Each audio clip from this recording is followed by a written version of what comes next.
সমুদ্রের তলদেশে একটি বালুকণা এপিত হয় না, ওপিত হয় না আল্লাহর হুকুম ছাড়া। আল্লাহু আকবার। গাছের একটি পাতা যখন শুষ্ক হয়ে যায়, শুকিয়ে যায়, সেই পাতাটা মাটিতে ঝরে যাওয়ার আগে আমার আপনার রব্বে কারীমের কাছে বলে, আল্লাহ আমি কি এখন ডাল থেকে ঝরে যাব? তারপরই আল্লাহর হুকুমের পরে ডালটা পাতা ঝরে যায়, তার আগে পাতা ঝরার ক্ষমতাও। আমরা অসুস্থ হলে পরে ঔষধ সেবন করি, ঠিক কিনা? জ্বর হলে আমরা নাপা খাই, আমাদের জ্বর ভালো হয়ে যায়। এই ঔষধগুলো মানুষের শরীরে পুশ করার পর ওষুধের কার্যক্ষমতা আল্লাহর দরবারে সেজদা দিয়ে জিগা, আল্লাহ এই বান্দা আমার সুস্থ হওয়ার জন্য লক্ষণ করেছে, আমি কি বান্দারে সুস্থ করব কিনা? আল্লাহ যদি বলে না, বান্দার সময় নেই, ঔষধের কোনো ক্ষমতা নাই। আছে নাকি? ঔষধের ক্ষমতা থাকলে তো কোনো মানুষ মারাই যেত না, ঠিক কিনা?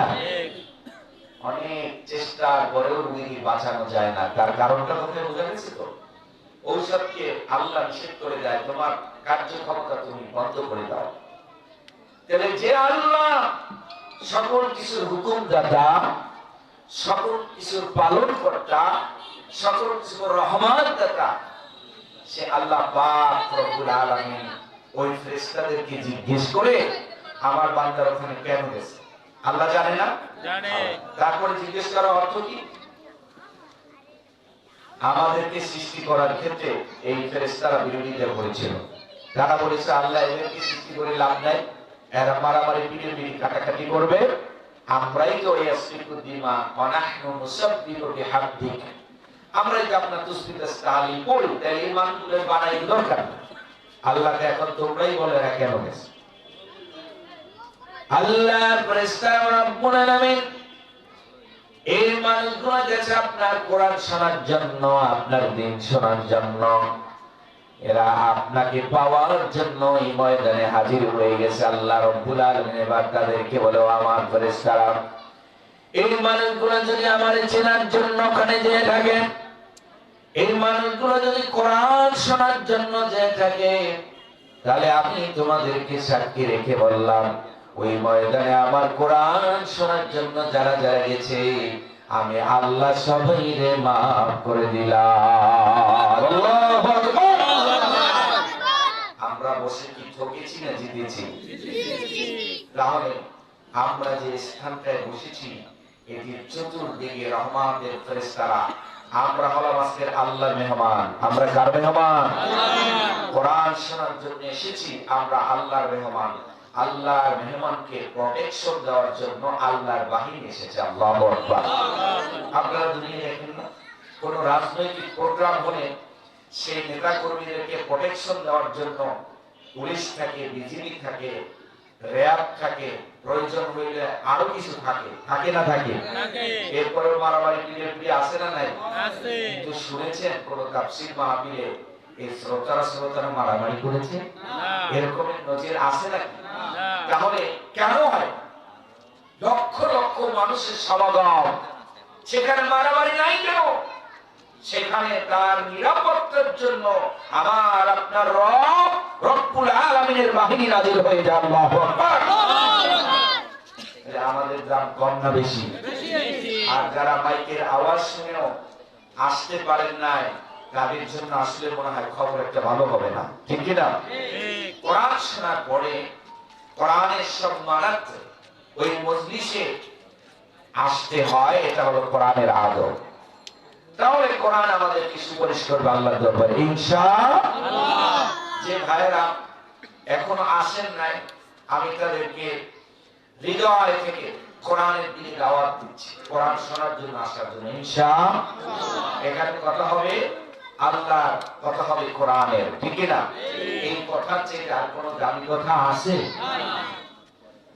আল্লাহ রাব্বুল আলামিন ومن أحسن قولا ممن دعا إلى الله وعمل صالحا وقال إنني من المسلمين আল্লাহ পাক বলে ওই ব্যক্তির কথার চেয়ে কার কথা ভালো হতে পারে যে মানুষটি যখন কথা বলে বয়ান করে বক্তৃতা দেয় আল্লাহর দিকে ডাকতে থাকে মানুষকে সুবহানাল্লাহ কার দিকে আমরা মানুষদেরকে দাওয়াত দেব কার দিকে আল্লাহর দিকে তার কথাই সবচেয়ে উত্তম কথা তাই এই উত্তম কথাগুলো শোনার জন্য আল্লাহ পাক আমাদেরকে আল্লাহ মেহমান বানায়া জান্নাতের টুকরার মধ্যে যে আল্লাহ বসাই দিলেন ওই আল্লাহর দরবারে সিজদা অবনত চিত্তে আমরা চিল্লায়া শুকরিয়া আদায় করি সকলে বলি আলহামদুলিল্লাহ আলহামদুলিল্লাহ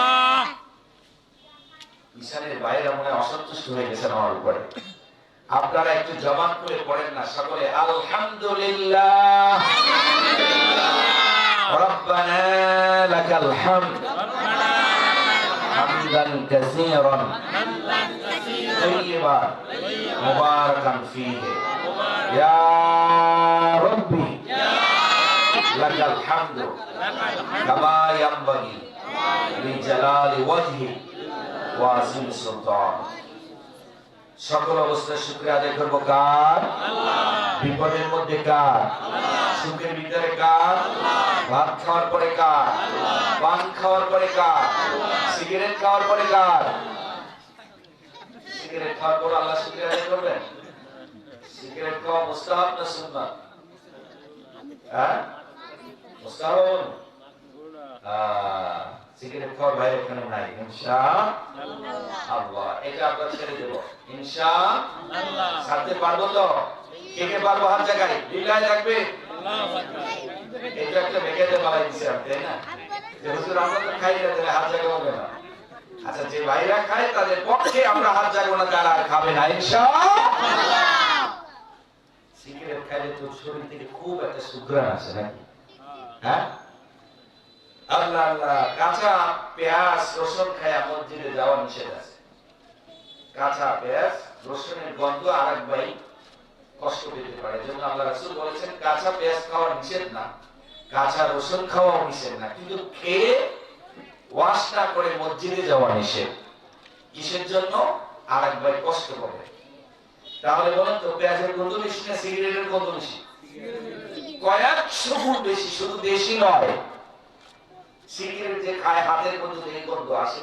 সিগারেট যে খায় পোশাক থেকে গন্ধ আসে চামড়া থেকে গন্ধ আসে জুতা থেকে গন্ধ আসে সমস্ত জায়গা অঙ্গ প্রত্যঙ্গ থেকে গন্ধ আসে এই ভাইয়ের ভাবি সাহেব কি যন্ত্রণায় আছে আল্লাহই ভালো জানে ঠিক কিনা আর কিলে আমি আমার ভাবি সাহেবের এত কষ্টদার কন্দি সাহেব এই যদি মামলা দিয়ে যায় আল্লাহর দরবারে আপনার কোনো রক্ষা নাই এই বেড়ে তো আপনার ছেড়ে যাইতেও পারে না আর সইতেও পারে না কিছু গন্ধ যে খায় না ভাইয়া যে এগুলো খায় না তার সহ্য করা বড় কঠিন এই গন্ধ কি করবে মুখটাকে তো সরেও রাখতে পারে না পারে তাহলে আপনি সাবধান হন প্রথম মামলা আপনার স্ত্রী দেবে আপনার বিরুদ্ধে ডাক্তাররা কি বলে জানেন বিড়ি সিগারেট যারা খাও তারা বাচ্চাদের গালে চুমু খাবে না তোমার নিজের বাচ্চার গালেও না কারণ তোমার মুখের মধ্যে যে ব্যাকটেরিয়া গুলো জমা আছে এগুলো বাচ্চার ফুসফুস নষ্ট করে দেওয়ার সম্ভাবনা আছে তাহলে এটা কত বড় খারাপ আমি এখানে প্রায় কথা বলি সিগারেট কত ধরনের আছে আছে না ভাই লম্বা আছে বাইটে আছে ছোট আছে খাটো আছে বাকি আছে কত কোয়ালিটির আছে নামেরও শেষ নেই দামেরও শেষ নেই ঠিক কিনা সরকার এটা গায়ে মারাত্মক কিছু মিক্সার দিয়েছে ধূমপান স্বাস্থ্যের জন্য ক্ষতিকর ধূমপান বিষপান ধূমপান ব্লাড ক্যান্সারের কারণ ধূমপান স্ট্রোকের কারণ ধূমপান লিভার ক্যান্সারের কারণ ভয়াবহ ছবি সহ দিয়ে দেয় না দেয় প্রত্যেকটা সিগারেটের প্যাকেটে দিতে হবে বাধ্যতামূলক নাইলে আইন লঙ্ঘনের মামলা হবে তার আচ্ছা আমরা তো সবাই বাংলা পড়তে পারি এখানে বাংলা পড়তে পারেন না একজন লোক আছেন একটু হাত জাগান তো বাংলা পড়তে পারেন না আলহামদুলিল্লাহ নাই নিরক্ষর নাই বাংলাদেশে ইনশাআল্লাহ আপনারা যখন খান এটা কি পড়েন না একবার এত সচেতন আপনারা, এই ধূমপান বিষপান এরপরে পরি খাচ্ছেন, কেমন হতে পারে আমাদের জ্ঞানের সীমাবদ্ধতা? তাহলে আমরা এটাকে ছেড়ে দেব ইনশাআল্লাহ। আল্লাহ রাসূলের 4টি সুন্নাত ছিল। কয়টা সুন্নাত? 4টি। প্রত্যেক নবীদের এই 4টি সুন্নাত ছিল। যার কাছে এর একটা সুন্নাত থাকবে, তার মধ্যে যেন নবীর একটা সুন্নাত, সে আল্লাহ জান্নাতে চলে যাবে। আল্লাহু আকবার। আজকে এই বয়ানটা মনে রাখবো আমরা, বাড়ি নিয়ে যাওয়া যাবে ইনশাআল্লাহ। ইনশাআল্লাহ। এই সময় বয়ান করব না, আজকে জুমা ছিল, জুমার পরে প্রোগ্রাম ছিল, আবার কালকে যাব ইনশাআল্লাহ রাঙ্গামাটি। তাহলে আমি আপনাদেরকে বেশি কষ্টও দেব না, কয়েকটি আমলের কথা বলবো, এই আমলগুলো আমরা বাড়ি নিয়ে যাব ইনশাআল্লাহ। আল্লাহ রাসূল খুব বেশি বয়ান করতেন না, কিন্তু যতটুকু কথা বলতেন খুব দামি দামি কথা বলতেন। তা আমিও বেশি কথা বলবো না, অল্প কিছু কথা বলি, মোনাজাত দেব ইনশাআল্লাহ। কে কে থাকবেন না একটু হাত তুলে দেখান তো। আলহামদুলিল্লাহ, শেষ পর্যন্ত আমরা মোনাজাত দিয়ে যাব ইনশাআল্লাহ। আল-নিকাহ, আস-সিওয়াক, আল-মিসক, আল-হায়া, এই 4টি সুন্নাত সব নবীদের মধ্যে ছিল। আল্লাহু আকবার। আমাদের মধ্যে যদি 4টি সুন্নাত আল্লাহ আমল করার তৌফিক দেয়, বলেন আমিন। সব নবীরা বিয়ে করেছেন। সব নবীরা কি করেছেন? বিবাহ নবীদের সুন্নাত। আমরা যারা বিবাহ করেছি, সুন্নাত একটা আদায় করেছি। 2 নম্বরে আল মিসকু, সব নবীরা মেসওয়াক ব্যবহার করতেন। কি ব্যবহার করতেন? আমরা আজকে থেকে সবাই মেসওয়াক ব্যবহার করব ইনশাআল্লাহ। আল মিসকু, সকল নবীরা সুগন্ধি ব্যবহার করতেন। আল্লাহু আকবার। সুগন্ধি মানে আতর। আতর আমরা ব্যবহার করি তো সবাই ইনশাআল্লাহ। এই আতর কেন ব্যবহার করতেন? এই কথাই হাদিসটা মনে পড়ে। আমাদের শরীরের ঘামের একটি গন্ধ আছে, এই গন্ধটি ফেরেশতারা সহ্য করতে পারে না, যার কারণে রাসূল আকরাম সাল্লাল্লাহু আলাইহি সাল্লাম নিজেও আতর দিতেন, সাহাবীদেরকে আতর দেওয়ার জন্য পরামর্শ দিতেন। এই ঘ্রাণের কারণে রহমতের ফেরেশতারা বান্দার সাথে থাকতে কষ্ট হয় না। আচ্ছা, ঘামের গন্ধর কারণে আমরা আতর দিই, তাহলে যার কাছ থেকে বিড়ি সিগারেটের গন্ধ আসে, তার কাছে রহমতের ফেরেশতা থাকে না? তার ফেরেশতা না থাকলে থাকবে কিনা? শয়তান। কোন সন্দেহ আছে? দেখেন, গুনাহটা আমরা খুব ছোট করে যদি দেখি, যে সিগারেট খাওয়া মাত্র, কিন্তু আপনার কাছে তো ফেরেশতা নাই, এটা ভয়ানক একটা অপরাধ না? তাহলে ফেরেশতা না থাকলে থাকবে কে? শয়তান। এই অবস্থায় যদি মালাকুল মউত এসে যায়, শয়তান কোন জায়গায় নিয়ে যাবে? জাহান্নাম। তাই সিগারেট খাওয়ার কারণ হলো আমার জাহান্নামের ঠিকানা। নাউজুবিল্লাহ বলবেন না? নাউজুবিল্লাহ। সিগারেট খাওয়ার পরে যে আমি অর্থ ব্যয় করি, আল্লাহ যদি ধরে বসেন, এই টাকা তুমি কেন অপচয় করেছো, জবাব দাও।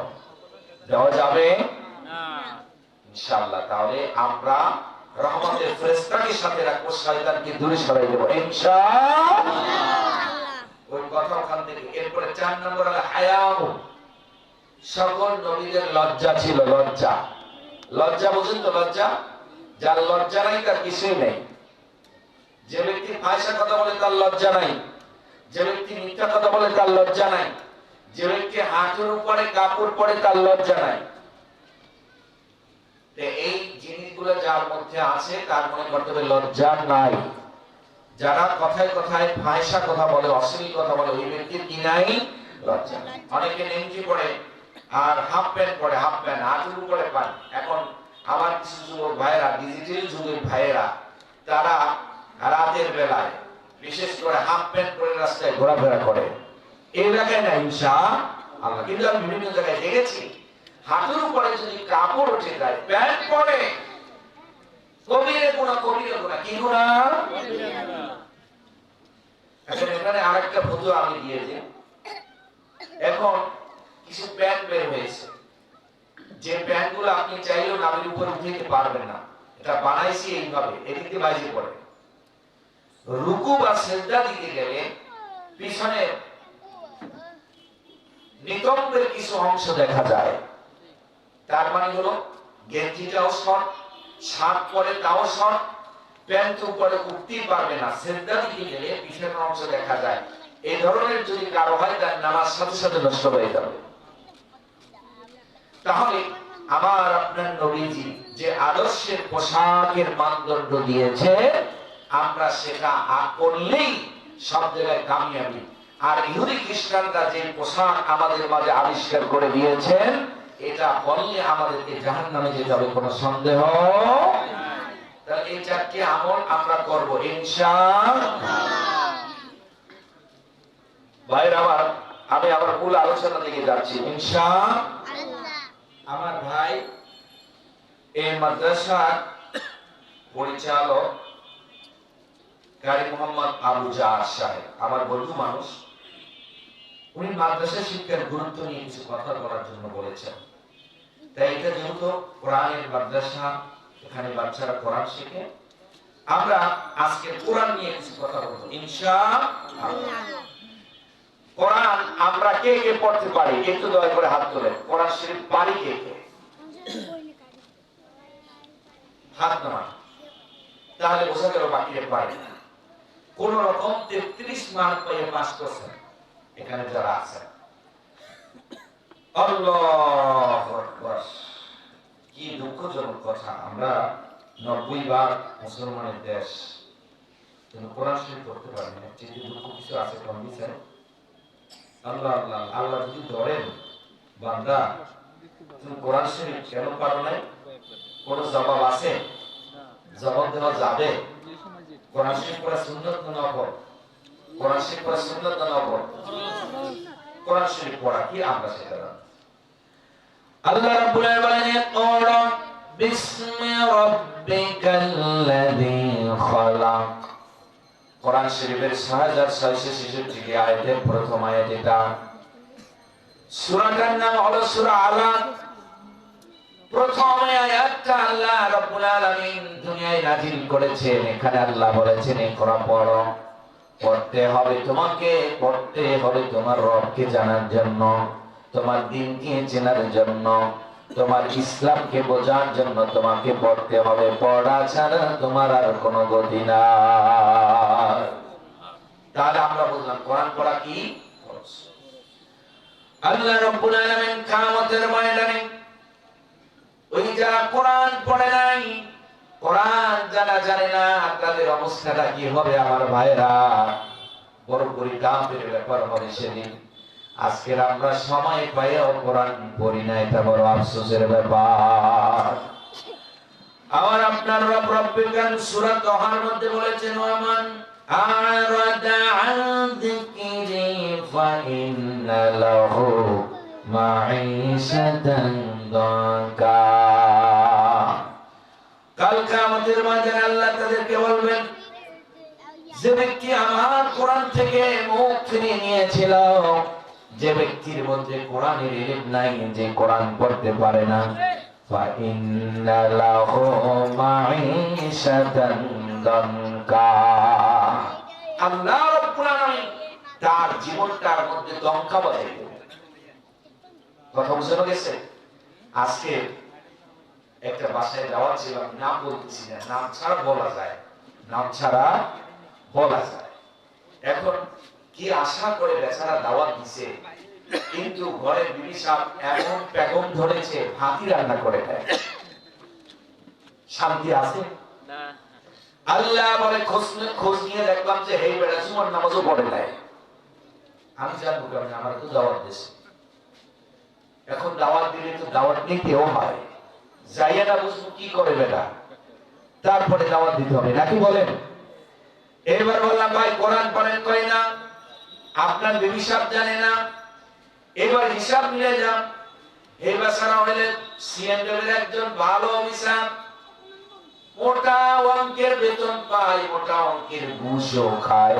খায় না খায়? আল্লাহ রাব্বুল আলামিন বলেন, তোর মধ্যে কোরআন নাই, আমি তোর পরিবারের মধ্যে ডঙ্কা বাজাবো, তোর সমাজের মধ্যে ডঙ্কা বাজাবো, তোর রাষ্ট্রের মধ্যে ডঙ্কা বাজাই দেব। আমি আল্লাহ তোমার এই দুনিয়ায় শান্তিতে থাকতে দেব না। ঠিক না? তোমার গাড়ি থাকতে পারে, তোমার বাড়ি থাকতে পারে, তুমি অনেক বড় বাহাদুর হতে পারো, তোমার মধ্যে যখন কোরআনের কোনো অংশ থাকবে না, আল্লাহ পাক বলে তোমার মধ্যে কোনো শান্তি আমি আল্লাহ দিব। অনেকগুলো গাড়ি হঠাৎ করে একমাত্র ছেলে একটা বিয়ে করে ঘরের মধ্যে রয়েছে, মাও জানে না বাবাও জানে না, শান্তি আছে না। আল্লাহ রাব্বুল আলামিন বলেন তার জীবনটারে আমি দমকা বাজাই দেব। এই দমকার আরেকটি অর্থ হতে পারে ওই ব্যক্তি যখন মারা যাবে তার কবরকে আমি আল্লাহ সংকুচিত করে দেব। এতটা সংকুচিত হয়ে যাবে যে কোরআন পারে না, দুই দিক থেকে মাটি এসে এমন চাপ দিবে এক পাঁজরের হাত দিয়ে আর এক পাঁজরের মধ্যে ঢুকে যাবে। বলেন আল্লাহু আকবার। এটা কোরআন যারা পারে না, এটা হলো দুনিয়ার শাস্তি। আল্লাহ পাক বলেন আনসুরুহু ইয়াওমাল কিয়ামাতি আ'মা লা ইলাহা ইল্লাল্লাহ লা ইলাহা ইল্লাল্লাহ লা ইলাহা ইল্লাল্লাহ মুহাম্মাদুর রাসূলুল্লাহ। সবাই বলেন সাল্লাল্লাহু। কেউ যদি একবার লা ইলাহা ইল্লাল্লাহ বলে আল্লাহ কি দেবেন? জান্নাতুল আদনের মধ্যে নিজের হাতে একটা গাছ লাগাই দেবেন। সুবহানাল্লাহ। এই গাছের মধ্যে ৭০,০০০ ডালপালা থাকবে, ৭০,০০০ ফল থাকবে এক একটা ডালের মধ্যে। এত বড় গাছ হবে এটা। একটি বাচ্চা ঘোড়া জন্ম নিয়ে যদি দৌড়াতে শুরু করে সে যুবক হয়ে যাবে, বৃদ্ধ হয়ে যাবে, মারা যাবে, তারপর গাছের ছায়া অতিক্রম করতে পারবে না। আল্লাহু আকবার। যদি কেউ একবার বলে লা ইলাহা ইল্লাল্লাহ, আল্লাহ বলে নাহশুরুহু ইয়াওমাল কিয়ামাতি আমা। যে ব্যক্তি চোখ থাকতেও দুনিয়ায় চক্ষু দিয়া কোরআন দেখে নাই, চক্ষু দিয়া মসজিদের দিকে চাই নাই, চক্ষু দিয়া ভালো কাজ দেখে নাই, আমি আল্লাহ ওই চক্ষুষ্মান ব্যক্তিকে কিয়ামতে অন্ধ বানায় উঠাবো। বলে নাউজুবিল্লাহ। নাউজুবিল্লাহ। কি বানাইবে? অন্য আয়াতে আছে যে উমিয়াও ওয়া বুকমাও আসুম্মা। ওই ব্যক্তি কানেও শুনবে না, কথাও বলতে পারবে না, চোখেও দেখবে না। কি অবস্থা না হবে? ওই ব্যক্তি বললেন ক্বালা রাব্বি লিমা হাশারতানি আ'মা।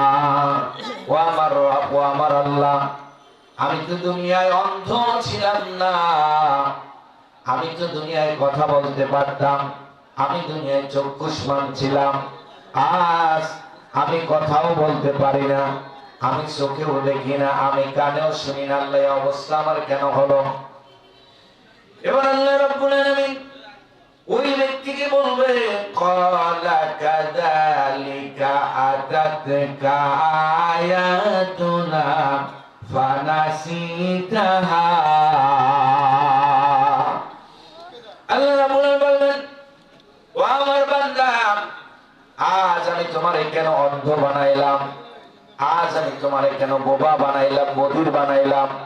কারণ দুনিয়ায় তোমারে আমি আল্লাহ চক্ষু দান করেছিলাম, তুমি কানেও শুনতা, তুমি কথাও বলতে পারতা, কিন্তু মুয়াজ্জিন যখন আযান দিয়েছিল হাইয়া আলাস সালাহ, তুমি নামাজের দিকে আসো, তখন তুমি মসজিদে যাওনি। যখন তোমাকে উলামায়ে কেরামরা বলেছিল কোরআন পড়তে হবে, তখন তুমি চোখ থাকতেও কোরআন পড়ো নাই, কোরআনের মজলিসে যাও নাই। যেদিন আমি আল্লাহ চক্ষু দিয়েছিলাম, কোরআন পড়তে পারতা, কোরআন বুঝতে পারতা, সেদিন তুমি কাজে লাগাও নাই। অতএব আজকে আমি তোমার দিকে রহমতের নজর দিয়ে তাকাবো না, আর আজকে তোমার চক্ষুর দরকার নাই, এজন্য আমি আল্লাহ অন্ধ বানাই দিলাম। বলে নাউজুবিল্লাহ। তাহলে আপনারা বাংলা অর্থ পড়লে বলতেন সূরা তাহা আয়াত নাম্বার 124 থেকে 126। এখানে আল্লাহ তাআলা এই কথাই বলেছেন যে দুনিয়ায় যারা কোরআন পারবে না, কিয়ামতে তারা অন্ধ হবে, বোবা হবে, বোকা হবে। আচ্ছা, আমরা কি কিয়ামতে অন্ধ হয়ে উঠতে চাই না চক্ষু নিয়ে উঠতে চাই? সবাই বলেন। তাহলে কোরআন শেখার বিকল্প কিছু আছে? কোরআন শিখতে হবে। কোরআন না শিখা আমাদের কোনো রাস্তা। এখন বলতে পারেন যে হুজুর আপনি বয়ান করেন শুনি মজা লাগে, এখন এই বয়সে কি কোরআন পড়া সম্ভব? এটাই মনে মনে আপনাদের ধারণা নাকি? এখন বয়স হয়ে গেছে, এখন কি আমরা পড়তে পারবো? আবার আল্লাহ কি বলেন সূরা কমারের মধ্যে 4 বার বলেছেন, ওয়ালাকাদ ইয়াসসারনাল কুরআনা লিযিকরি ফাহাল মিন মুদ্দাকির। একবার না 4 বার বলেছেন, ও আমার বান্দারা, আমি আল্লাহ কোরআনকে সহজ করে দিয়েছি, আমি আল্লাহ কোরআনকে সহজ ভাষায় নাজিল করেছি কোরআন বোঝার জন্য। তোমরা যদি একটু চিন্তা করো, চেষ্টা করো, আমি আল্লাহ তোমার সিনার মধ্যে 24 পারা 30 পারা কোরআন প্রবেশ করাই দেব, ঠিক কিনা? আমার আল্লাহ বলেছেন কোরআন সহজ, আমরা যদি বলি কঠিন, তাহলে আল্লাহ বিরোধী হলো না? ভাই আমার, পৃথিবীতে যত বই আছে, যত কিতাব আছে, যত লেখক আছে, তারা লেখার পরে কি বলে জানেন? আমার এই বইয়ের মধ্যে যদি কোনো ভুল থাকে আপনারা দয়া করে আমাকে অবহিত করবেন, পরবর্তী সংস্করণে আমি সেটা পরিবর্তন করে দিতে বাধ্য থাকিব। এ কথা লেখে না নাকি? আর আমার আল্লাহ এত বড় একটা কিতাব নাজিল করে কি বলেছেন? যালিকাল কিতাবু লা রাইবা ফি। আমার এই কিতাবের মধ্যে বিন্দু পরিমাণ কোনো ভুল নাই। সুবহানাল্লাহ বলবেন না?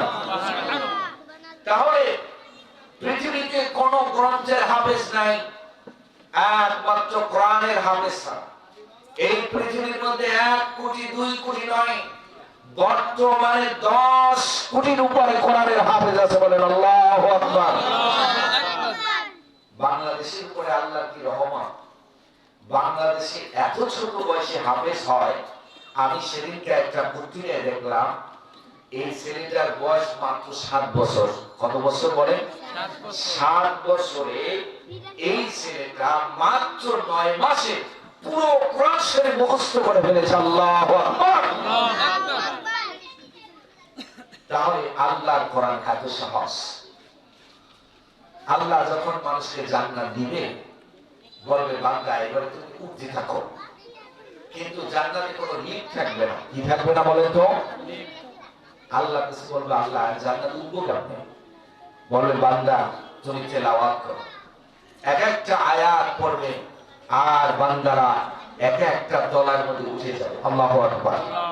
যে যত বেশি আয়াত জানবে, আল্লাহ তাআলা তাকে তত বেশি সুউচ্চ জান্নাত তার জন্য দান করবে, বলেন আল্লাহু আকবার। এখন যারা জানি না তারা ওই নিচের কোন মতে, আর কোরআন শরীফ না পড়লে তো কোনো ইবাদত হবে না। কোরআন শরীফের সাথে সকল ইবাদত সংশ্লিষ্ট, ঠিক কিনা বলেন? ঠিক। আচ্ছা, আমরা অনেকেই নামাজ পড়ি, নামাজ পড়ি না বলেন? ঠিক। এখন নামাজের খরচ হলো ভিতরে বাহির কয়টা? কয়টা বলেন তো? নামাজের আহকাম আরকান কয়টি? 13টি। দেখছেন মাদ্রাসায় পড়লে কি লাভ দেখছেন? ছোট বাচ্চা ওগুলি 13টি। আর এখানে মাদ্রাসার যদি স্টুডেন্ট না হয় তাহলে ওর ডাক ভেঙে যাবে কথাগুলো বলতে, ঠিক কিনা বলেন? আর যারা মাদ্রাসায় পড়াচ্ছেন তারা লসে নাই, অনেক লাভে আছেন, ঠিক কিনা বলেন? এখন দেখতেছেন যে আপনার ছেলে বড় ধরনের চাকরি নেই, সরকারি চাকরি নাই, কিন্তু আমার ভাইয়েরা যার সন্তান মাদ্রাসায় পড়াচ্ছেন, দুনিয়ায় সম্মান, আখিরাতেও সম্মান আছে না নাই? আছে। এই বছরে কয়েক মাস আগে সৌদি আরবে একটি কোরআন প্রতিযোগিতা হয়েছে, আপনারা সবাই জানেন। 5 জনকে তারা পুরস্কৃত করেছে। 167 জন প্রতিযোগীর মধ্যে 5 জনকে সৌদি সরকার পুরস্কৃত করেছে। তার ভিতরে 3-4 বাংলাদেশের। সুবহানাল্লাহ। 3 নম্বর যে ছেলেটা ফয়সাল, এই ছেলেটা গত বছর আমাদের মসজিদে তারাবি পড়িয়েছিল। আল্লাহু আকবার। যে তেলাওয়াত শুনি আমি বলছি যে বাবা তুমি আরো পড়ে যাবে। এবার 3য় নম্বর পুরস্কৃত সৌদি সরকার তাকে 56 লক্ষ টাকা দিয়েছে। আল্লাহু আকবার। তাহলে কোরআন যার দেহের মধ্যে আছে, আল্লাহ তার দুনিয়ায় সম্মান আর আখিরাতে সম্মান দেবে কি দেবে না? দেবে। ভাইরা আমার, আল্লাহ রাব্বুল আলামিন বলেছেন, ইন্না আরাদনাল আমানাতা আলাস সামাওয়াতি ওয়াল আরদি ওয়াল জিবালি ওয়া আবাইনা আন ইয়াহমিলনাহা ওয়া আশফাকনা মিনহা ওয়া হামালাহাল ইনসান। এই কোরআনের কি সম্মান আল্লাহ একটু আমাদেরকে বুঝাচ্ছেন। আল্লাহ পাক বলেন, বান্দারা এই কোরআনের কি মর্যাদা, এই কোরআনের কি সম্মান তোমরা জানো। আল্লাহ তাআলা আরাধনার আমানাতা, নিশ্চয়ই এটা হলো আমার আমানত। আমি আল্লাহ মুখের বাণী, আমার এই আমানতকে আমি প্রথমে আকাশের কাছে উপস্থাপন করলাম। আকাশ, তুমি তো দেখতে অনেক বড়, তোমাকে আমি আল্লাহ অনেক বিশালতা দিয়ে সৃষ্টি করেছি। আমরা যদি একটি নদীর পাড়ে দাঁড়াই আর মনে হবে যে ওই পাড়ে গেলেই আকাশের শেষ সীমানা পাওয়া যাবে, মনে করে কি না? একটা বিশাল বিল, একটা মাঠের এই পাশে আমরা, আর ওই পাশে তাকালে মনে হয় যে আমরা মাঠটা বের হলেই আকাশের লাশ সীমানা পাওয়া যাবে। কেউ পেয়েছে খুঁজে? আমার ভাই আল্লাহ পাক বলেন, এই বিশাল আকাশকে আল্লাহ প্রশ্ন করলেন, আকাশ তোমার অনেক বড় বিশালতা আছে, আমি তোমার এই বিশাল আকাশের উপর আমার এই কোরআনটা নাযিল করতে চাই, আকাশ তুমি কি রাজি আছো কিনা? আকাশ বলে, রব্বুল আলামিন তুমি আমাকে অনেক বড় করে বানালে, তুমি যদি আমি এই আকাশের উপর তোমার কোরআন নাযিল করো, তুমি দেখতে পাবে আমি কোরআনের ভাষ সইতে পারবো না, আমি কাঁপতে কাঁপতে ভেঙে চুরে চুরমার হয়ে আমি জমিনে পড়ে যাব। আল্লাহ পাক বলেন, এরপরে ওয়ালা আরদি, জমিনকে বললো, জমিন তুমি তো বিশাল, তোমাকে আমি ফরজ বানায় বান্দার পায়ের তলায় বিছাই দিছি। ও জমিন, তোমার কাছে আমার কোরআন নাযিল করতে চাই, জমিন তুমি কি বলো? জমিনে বলো, রব্বুল আলামিন এই মহাগ্রন্থ আল কোরআন, এত সম্মানের কোরআন যদি তুমি জমিনের উপরে নাযিল করো, আমি জমিন আর খুঁজে পাবে না, তুমি আমি বিলীন হয়ে যাব, অস্তিত্বহীন হয়ে যাব। এরপর আল্লাহ পাক বললেন, ওই জীবান, ও পাহাড়েরা, তুমি তো অনেক বড় পাহাড়, মানুষ দেখে মনে করে এত বড় বড় পাহাড় কোথা থেকে আসলো, আর কে বা বানালো? ও পাহাড়, আমি তো তোমারই বানিয়েছি, আমি তোমার উপরে আমার কিতাব নাযিল করতে চাই। পাহাড়েরা বলল, রব্বুল আলামিন আমি যতই বড় হই না কেন, তোমার এই সম্মানিত গ্রন্থ যদি আমি পাহাড়ের উপরে ছেড়ে দাও, আমি মুহূর্তের মধ্যে ভেনিশ হয়ে যাব, আমি ধ্বংস হয়ে যাব। আল্লাহ পাক এরপর বলল, ফাআবাইনা আইয়ামিলনাহা ওয়া আশফাকনা মিনহা ওয়া হামালাহাল ইনসান। এই মহান গ্রন্থ, এত দামের কিতাবটাকে ছোট্ট মানুষ, দুর্বল মানুষ, এতক্ষণ যা বললাম তার তুলনায় মানুষ হলো অত্যন্ত দুর্বল। সেই দুর্বল মানুষেরা হেদায়েতের জন্য নিজের স্কন্ধের মধ্যে আল্লাহর কোরআনকে তুলে নিয়েছে, ঠিক কিনা? এজন্য মানুষের